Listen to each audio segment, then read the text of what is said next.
Welcome to the new AMF Boat Company tour of a 660 Vee Berth cabin. Just ready for delivery for a customer that we've purposely set up this boat for. 660 is a 6.8 metre overall hull length with a 200 horsepower Yamaha 4-stroke on a Voyager tandem axle trailer braked 1 axle. Has 6mm hull plates, 5mm transom, 4mm sides and 5mm tread plate. Wet deck. Buoyancy pods underneath the platforms at the transom to support the weight of the 4-stroke. Cutouts ready to take trim tabs. And mounting plates are ready with doubler pads. Doubler pads for the transducer brackets. With all wiring running up the inside of the live bait chamber, and then up the handrail and up with the entry point high in the hull.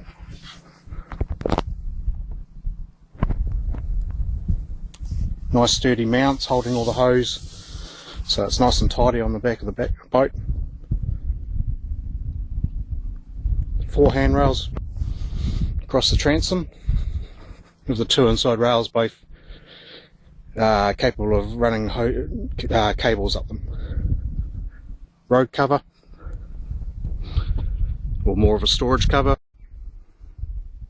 This is the AMF 660 Vee Berth without the storage cover on. So you get an idea of the internal layout, the deck space, seating arrangements.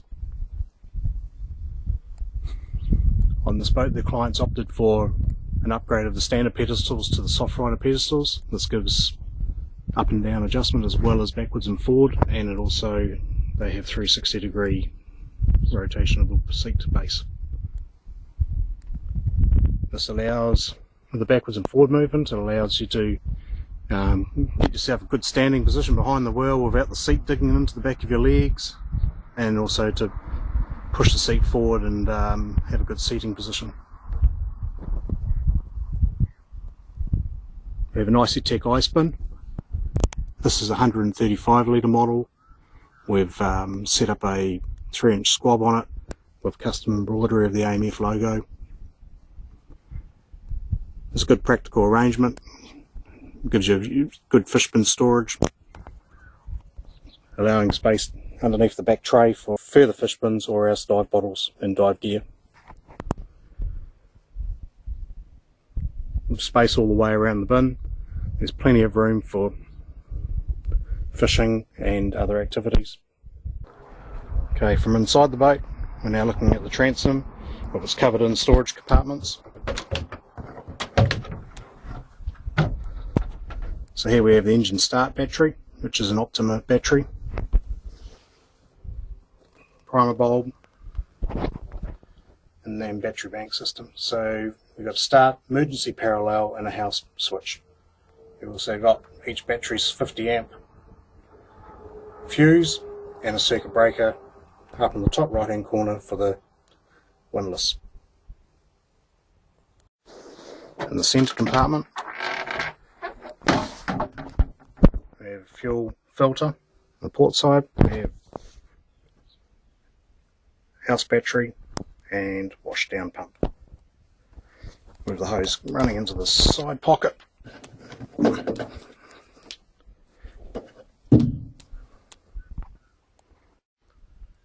This client has requested some special brackets for his LV long line reels. Here we have the AMF bait board, handrails, extra rod holders, which are also great for divers coming up as another handhold. Heavy nylon rotation molded tray. Everything has got nylon washers and lanicote grease on all the screws. And on the underside we have a ski tow loop, so it can act as a ski pole. On the deck, this boat has a lift-out rubber tube matting flooring put in. This matting is easily lifted out to clean and leave the deck dry, but it's nice and soft on your feet. The rocket launcher and the target top unbolt here and here to fold down. Crew have good handholds standing at the back, nice and sturdy. Passenger or the crew console, another good sturdy handhold. Glove box for storage, in this case the flare kit's sitting here. More storage on the sides. Fire extinguisher. Low lights for LED low lighting for at night. EPIRB.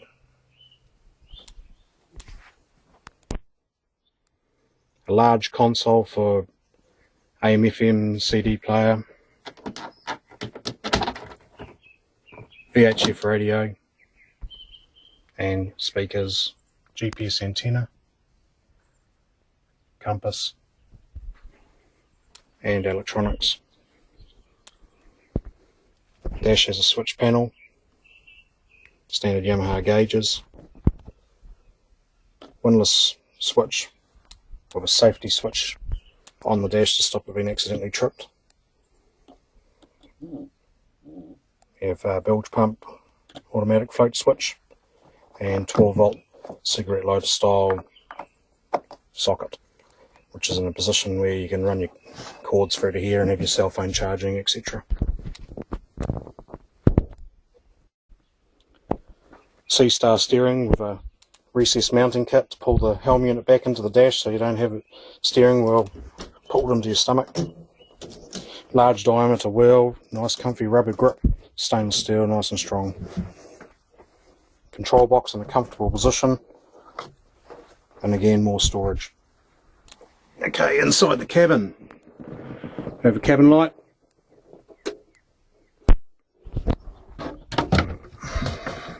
quick access into the dash. We also have service access to the dash with the whole cover coming off. Large side pockets, good quality hatch, Kluwe hatch. This large cover here also comes off for full access into the dash of the radios and marine electronics. 2 metre berths. The option of a infill is also available, and also a drop-in door for security. Okay, here's access into the anchor bin for the windlass winch. In the apex of the squabs we have this carpeted step. This allows you to stand if you needed to for through the hatch without standing on the squabs. Also, if you opted for a capstan rather than a windlass, then this gives a position for the switch to be mounted on as well, the foot switch. So the cabin is a good user-friendly vinyl, comfortable to sleep on. So here we see those 32mm heavy walled bow rails, nice and low, so they're not going to get broken off around wharves and walkways. Windlass winch mounted on a nice heavy duty doubler pad with a good solid bollard, cross bollard. Foredeck hatch and tube plate foredeck, which makes it easier to walk around on. Wrap around windscreen, very tough. And down into the, looking back into the deck area where you have a cockpit deck area, and we have the 2 pedestals, the ice bin, looking back to the transom. The canvas target top of alloy frame is very strong and it gives you something nice and steady to hang on to when you're walking around the side of the boat. Good safe access. 6 bucket rocket launcher with cross pins through the bottom, so it stops your rods rotating. LED nav light, halo flood deck light. With tow space all around, the whole of the deck area. There's nowhere in the boat where you're going to stand and feel like you're going to fall out. Nice high sides.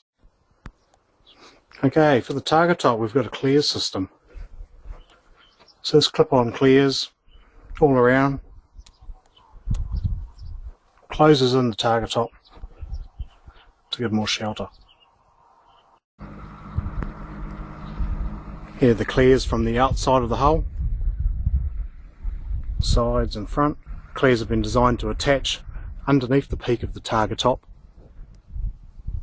so we can follow the lines of the original wraparound screen. Access from the water into the boat is via this dive ladder, a 3-rung ladder onto a large platform.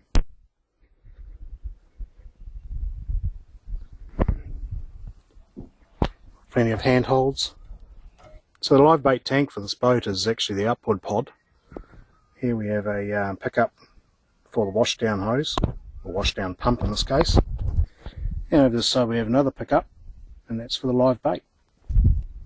So we work our way up into here. We have a ball valve set up, which we can turn on, and when we're underway, water will flow out of this hose and fill up this pod area. At the very base, we just have a little bracket that slides over, and that stops the flow of water running out of the pod. When the pod's overflowing, it will run out of this hole, which backs onto the engine, and it will find its own level. At rest, the live bait finds its own level anyway.